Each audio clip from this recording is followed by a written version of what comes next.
छात्र छात्री मानक द्वारा शांतिपूर्ण उपाय नीट पेपर लीक मामले रे तदंत पाई शिक्षा व्यवस्था रे सुधार पाई एवं त्रुटियुक्त परीक्षा कराउथुबा शिक्षा मंत्री धर्मेंद्र प्रधान को इस्तीफा पाई अनिर्दिष्ट काल पर्यंत आमरण अनशन चलीथिला। दिल्ली रो जंतर मंतर ठारे जो अनशन चलीथिला आज सकाळे सरकार पुलिस लगे बलपूर्वक जड़े एते बड़ शिक्षाविद अनशन रे थिले तांको उठेई नेला एवं अन्य छात्र छात्री ऊपर आक्रमण करी समस्त को ये अनशन को भंडर करिया पई प्रयास करागला। कारण सरकार को जना अछि जे जो डाकरा दिया जायछि जे आसंता 20 तारिख रे पूरा भारत वर्ष रे सबु जगह रे साधारण नागरिक ए आंदोलन रे शामिल होबा पई आ मुख्यतः जंतर मंतर ठारू पार्लियामेंट हाउस पर्यंत जो मार्च हेता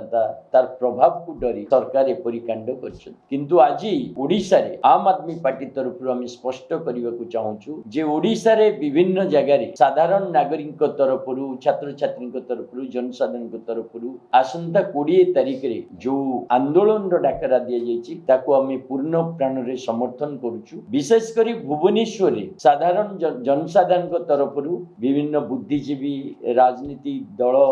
व्यक्ति विशेष सांबादिक समस्त मिलित भाव रे गोटे धारणा प्रदर्शन करिया पई मास्टर कैंटीन टारे निष्पत्ति हेछि। से निष्पत्ति को आम आदमी पार्टी तरफ आमे आज पूर्ण प्राण रे समर्थन करूछु। आम आदमी पार्टी समस्त कार्यकर्ता बिना बैनर रे बिना आइडेंटिटी रे जोटा साधारण जनतार जेतु प्रोग्राम होउची आमे भी अनुरोध करूछु अन्य संगठन मानकु राजनैतिक दल मानकु बुद्धिजीवी मानकु आसंतु मिलित भाव रे ए अत्याचारी सरकार रो प्रतिरोध करिवा शिक्षा व्यवस्था को ध्वंस करिवा को चाहुतबा भारतीय जनता पार्टी रो जो उद्देश्य ताको परास्त करिवा एवं सोनन वांगचुक एवं छात्र छात्री मानक द्वारा जो आंदोलन आरंभ होइछि ताको मजबूत करिवा और धर्मेंद्र प्रधान जो पर्यंत इस्तीफा न दैछन्ती से पर्यंत कारण गोटे जो उत्तरदायी व्यवस्था हमें कहूचे गोटे मंत्री को टाइम रे 5 थर पेपर लीक होउछि आ तांकर कोनोसी कार्यानुष्ठान नाही तांकर क्षेत्र जो भूमिका रहिछि ताको प्रश्न करिवार हमर अधिकार रहिछि। आज सारा देश रे साधारण नागरिक जो प्रश्न पचारछि से प्रश्न आसंता 20 तारिख रे लोअर पीएमजी रे भी पचरा जिवो आ आपण मन अनुरोध ए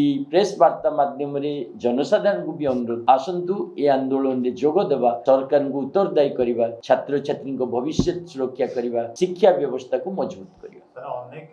संगठन वाला बसचंती पीएमजी ताको कथा सरकार सुनरे आपण जो आंदोलन करिबा तार पूर्व कॉकरोच दल एमान समस्त करि गले कि धर्मेंद्र प्रधान इस्तीफा दो नहीं से कॉकरोच दल कथा कहूँ से तो कॉकरोच दल गोटे ना थिला किंतु ये प्रत्येक घर समस्या जो घरे भी पिलाटी अच्छी पाठ पढ़ुची तार भविष्य समस्या मो कहते ये गोटे कौन व्यक्तिर समस्या नुह अनुष्ठान नुह ये सारा भारत वर्षर ओडिशावासी पिला मानकर भविष्यतर प्रश्न शिक्षा व्यवस्थार भविष्यतर प्रश्न त्रुटिपूर्ण परीक्षा हब ना नहीं तार प्रश्न से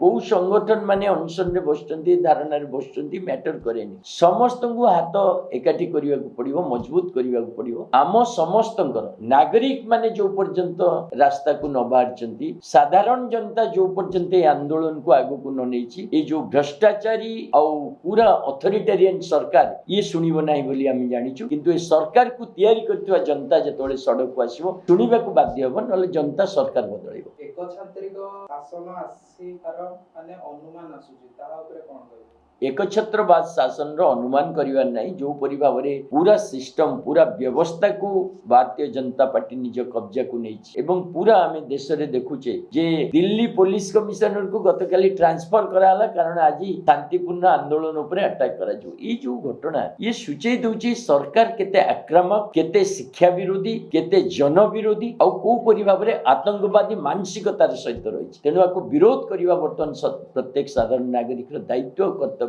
मु भावुची जनसाधारण आपको बुझीचंती आ ए आंदोलन रे बहु संख्या रे शामिल भी है। सूचना भूल सूचना बोली हम भाबी काहे ना हाईकोर्ट को निर्देश क्रमे ताकू हॉस्पिटलाइज करा करा सोनम वांगचुक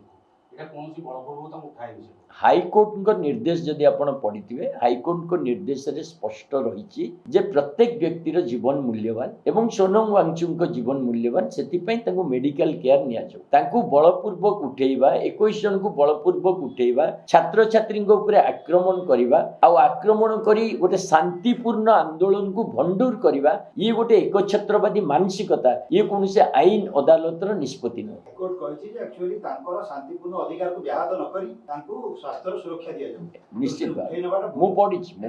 କିନ୍ତୁ ହାଇକୋର୍ଟ କୋଉଠି କହିନି ଆନ୍ଦୋଳନକୁ ଦମନ କରିବା।